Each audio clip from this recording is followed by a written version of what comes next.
Welcome to రాజనీతి. ఉమ్మడి ప్రకాశం జిల్లాలో మైనింగ్ సెస్ వసూలు చేస్తున్న ఏఎంఆర్ కంపెనీ మీద గనుల యజమానులు కార్మికులు తిరగబడ్డారు.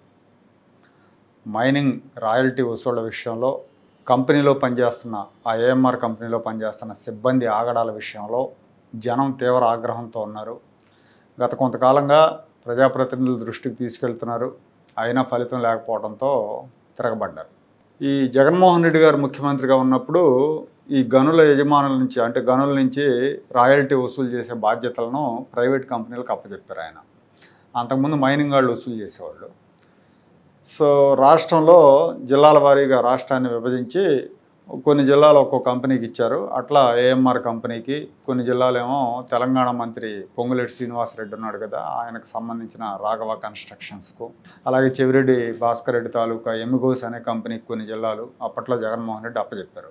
వాళ్ళు సేనరేజ్ వసూలు చేసేవాళ్ళు. అయితే అప్పుడు ఇంత వ్యతిరేకత రాలా ప్రజల్లో. ఇప్పుడు కూటమి ప్రభుత్వం వచ్చిన తర్వాత కూడా ఈ ఏఎంఆర్ కంపెనీని కంటిన్యూ చేశారు.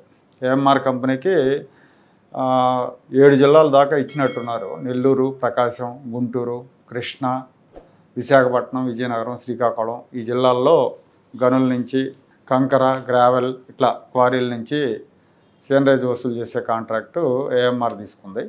ఈ కంపెనీ దాదాపు అన్ని జిల్లాల్లో ప్రధానమైన సెంటర్లలో బాక్సర్ లాంటి ఉద్యోగులను పెట్టుకొని సీసీ కెమెరాలతో మానిటర్ చేస్తూ చిన్న చితక పనులకు ట్రాక్టర్లో మట్టి కంకర తోలుకునే వాళ్ళ నుంచి కూడా బలవంతంగా వసూలు చేస్తున్నారు. మామూలుగా అయితే క్వారీ లేదా గని యజమాని నుంచి ఈ రాయల్టీ వసూలు చేయాలి. దాన్ని వీళ్ళు ఏం చేస్తున్నారంటే రకరకాలుగా అక్కడ వసూలు చేసేది అక్కడ చేస్తున్నారు. మళ్ళీ కస్టమర్ల నుంచి, ట్రాన్స్పోర్టర్ల నుంచి కూడా వసూలు చేస్తున్నారు. ఒక ట్రక్కు గ్రావెల్ 2,000 రూపాయలు ఉంటే దానికి మళ్ళీ 700 కస్టమర్ చెల్లించాల్సి వస్తుంది. అంటే గతంలో ట్రక్కు 2,000కి వచ్చిన గ్రావెల్ కానీ లేదంటే కంకర కానీ ఇప్పుడు 2,700, 2,800 పెట్టాల్సి వస్తుంది. చెల్లించకపోతే దౌర్జన్యం చేస్తున్నారు. వీళ్ళు పోనీ చెల్లించిన తర్వాత రసీదు ఇస్తారంటే తెల్ల కాగితం మీద స్టాంప్ వేసి ఇస్తున్నారంట. అది మైనింగ్ అధికారులు పట్టుకుంటున్నారు. వాళ్ళకి అసలే మా ఆదాయం పోయిందన్న కసి ఉంటుంది. దాంతో తెల్ల కాగితం మీద ఎవడో ఏదో ఇస్తే మేము ఎట్లా ఒప్పుకుంటామని వీళ్ళు ఫైన్ రాస్తున్నారు. దానితోటి జిఎస్టీ అధికారులను పురమాయిస్తున్నారు. దీనివల్ల అన్ని రకాలుగా నష్టపోతున్నారు. చిన్న ఇల్లు కట్టుకునే వాళ్ళ దగ్గర నుంచి గనుల యజమానుల దాకా అందరూ అసంతృప్తిగా ఉన్నారు. గతంలో గనుల యజమానులు, క్వారీల యజమానులు ఈ మైనింగ్ అధికారులు సేనరేజ్ వసూలు చేసినప్పుడు, రాయల్టీ వసూలు చేసినప్పుడు వాళ్ళని మేనేజ్ చేసేవాళ్ళు. వాళ్ళకి ఎంతో కొంత లంచాలు ఇచ్చి తక్కువ సేనరేజ్ చెల్లించేవాళ్ళు. దాని మూలంగా వీళ్ళకి యజమానులకు ఇబ్బంది ఉండేది కాదు. కొనుక్కెళ్ళేవాడికి కూడా వాడి జోలికి కూడా ఎవరు వెళ్ళేవాడు కాదు. కాకపోతే ప్రభుత్వానికి ఆదాయం తగ్గిపోయేది. అందుకే దీన్ని స్ట్రీమ్లైన్ చేశారు. స్ట్రీమ్లైన్ చేయడానికి ప్రైవేట్ సంస్థలకి ఈ రాయల్టీ వసూలు చేసే కాంట్రాక్టులు ఇచ్చారు. వాళ్ళేమో ఇది కరెక్టే, మంచి పద్ధతే, కానీ కాకపోతే వాళ్ళు చిన్న పెద్ద తేడా లేకుండా ముక్కుపిండి వసూలు చేస్తుండడం మూలంగా ప్రజల్లో ఆగ్రహం వ్యక్తం అవుతుంది. ప్రకాశం జిల్లా బల్లికురవలో గ్రానైట్ యజమానులు, కార్మికులు ఏఎంఆర్ వాళ్ళ అవుట్ పోస్ట్ మీద దాడి చేశారు. ఏఎంఆర్ ఉద్యోగులను తరిమి కొట్టారు.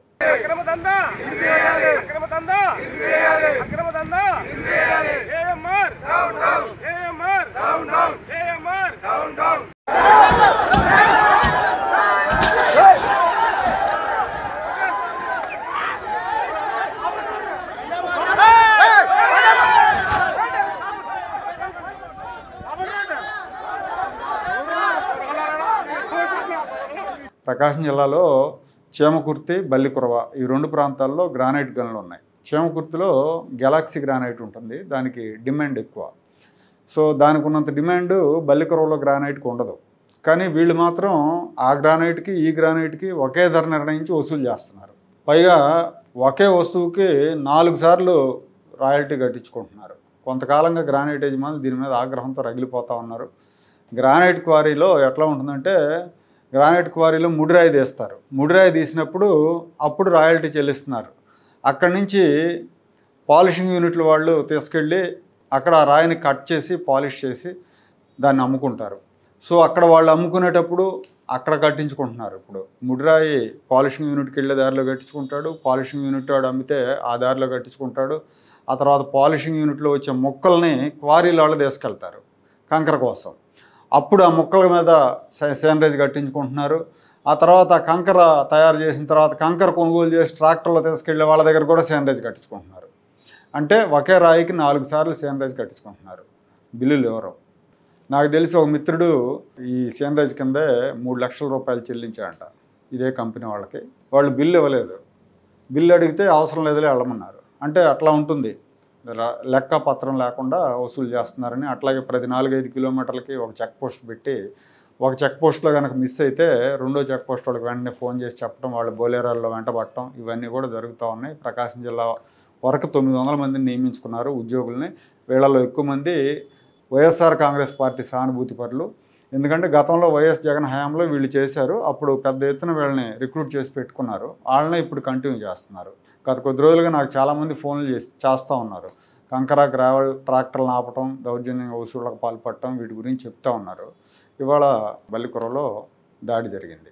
2029 ఎన్నికల్లో ప్రకాశం జిల్లాలో వైఎస్ఆర్ కాంగ్రెస్ పార్టీని ఏఎంఆర్ వాళ్ళే గెలిపిస్తారని ఆ జిల్లాకు చెందిన ఒక ప్రముఖ వైఎస్ఆర్ కాంగ్రెస్ పార్టీ నాయకుడు వ్యాఖ్యానించాడంటే వీళ్ళ వల్ల ప్రభుత్వానికి ఎంత చెడ్డ పేరు వస్తుందో అర్థం చేసుకోవాలి.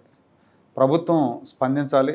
స్పందించి చిన్న చిన్న గనుల యజమానుల విషయంలో, అలాగే ఈ మల్టిపుల్ టైమ్స్ వసూలు చేసే విషయంలో కొంత రిలీఫ్ ఇస్తే బాగుంటుంది.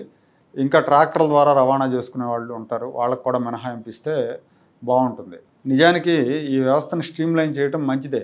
ప్రభుత్వానికి ఆదాయం పెరుగుతుంది, ఆదాయం పెరగాలి కూడా. అలాగే గనుల శాఖ అధికారుల అవినీతిని అరికట్టినట్టు అవుతుంది. కాకపోతే ఏంటంటే వీళ్ళు మరీ అత్యుత్సాహానికి వెళ్లకుండా కొంత కంట్రోల్ చేస్తే బాగుంటుంది. వీళ్ళు ఏం చేస్తున్నారంటే టెండర్ వేసిన టార్గెట్ రీచ్ అవ్వడానికి, అంతకు మించి లాభాలు ఆర్జించడానికి వేధించి వసూలు చేయడం వల్ల ప్రభుత్వం మీద వ్యతిరేకత వస్తుంది. దీని మీద ముఖ్యమంత్రి గారు సంబంధిత అధికారులు, మంత్రులతో సమీక్షించి లోపాలు తొలగించి చిన్నవాళ్లకు వెసులుబాటు కల్పించడం, అలాగే మల్టిపుల్ టైమ్స్ వసూలు చేయకుండా అరికట్టడం లాంటివి చేస్తే బాగుంటుంది.